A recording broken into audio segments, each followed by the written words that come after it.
Hi guys, I'm back and we are going to talk a little bit more about your sleep. There are three things that I have seen people have in terms of habits in the evening that they're not aware of that's affecting their quality of sleep. So if you've not been sleeping well and you're not feeling recovered the next day, this video might just be for you.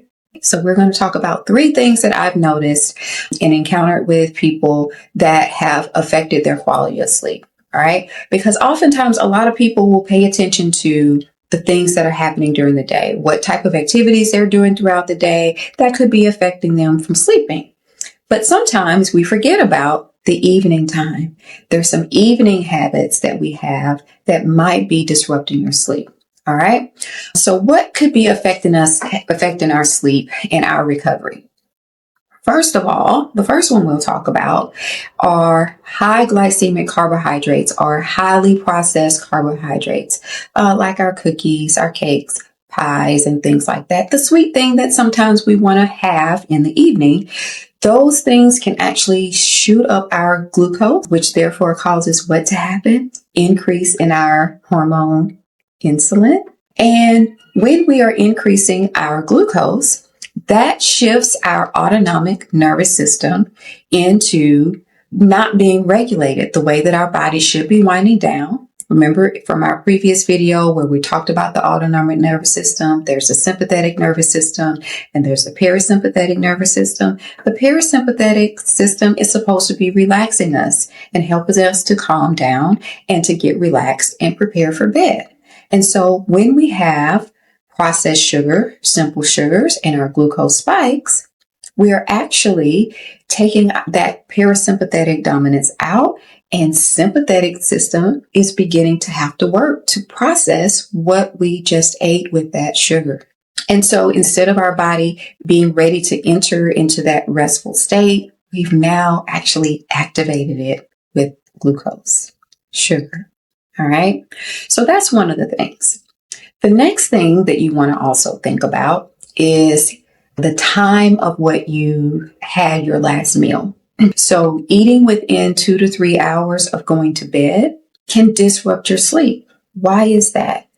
When we are eating, our body has to digest it. It has to break that down. We begin diverting blood flow to the digestive tract so that our intestines, small intestine, large intestine, stomach can do their job and function. All right. And so that takes energy. So instead of your body being restful and ready to wind down, now we're actually asking it to do more work. And so eating a large meal within a couple of hours of bedtime is asking your body to do work. While you're not physically doing your day-to-day job, we're asking our bodies internally to go to work instead of being ready to go to rest. All right.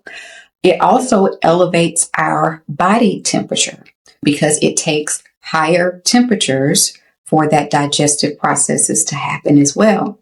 And so elevating our core body temperature, and our body temperature, again, is activating the body more. And our bodies do need to be cooler internally when we are getting ready to rest. All right. So instead of focusing on falling asleep, again, we're asking our body to work. And the third thing that could be affecting your wind down, getting ready to rest, don't shoot the messenger. Screens before bed. All right. I'm guilty of having screens before bed. A lot of us are, but really we don't understand the impact that exposing our bodies to screens, blue light before bed can have on our bodies. All right. So how does that happen, you ask? Let's talk about it. All right. So screens, and when I say screens, I mean phones, tablets, TVs, gaming devices. They emit blue light. And this blue light can suppress another hormone. Our bodies are ruled by hormones. It can suppress the hormone melatonin. All right. Melatonin is a very important part of our sleep regulation. In the evening, it is starting to increase the amount that that is being produced. And between 12 and 3 a.m., it should be peaking. And when we are exposing our body, our minds and bodies to light, then we are actually impacting how much of that melatonin is being produced. All right. So falling asleep with the TV on, playing on your phone, all of those blue lights right before bed are affecting how much your body is naturally producing melatonin. And so it can make it harder to fall asleep, and it can make it harder to sustain sleep. So it can disrupt your sleep cycle. So when we think about sleep, it's great to look at what things that you are doing throughout the course of the day. But you also need to make sure that you're paying attention to what you're doing in the evening. Because if you're having snacks that are pretty significant amounts of sugar, if you are having a meal within a couple of hours of going to bed, we are asking our bodies to work harder by raising our body temperature, increasing blood flow, causing processes where it should be relaxing instead of working hard.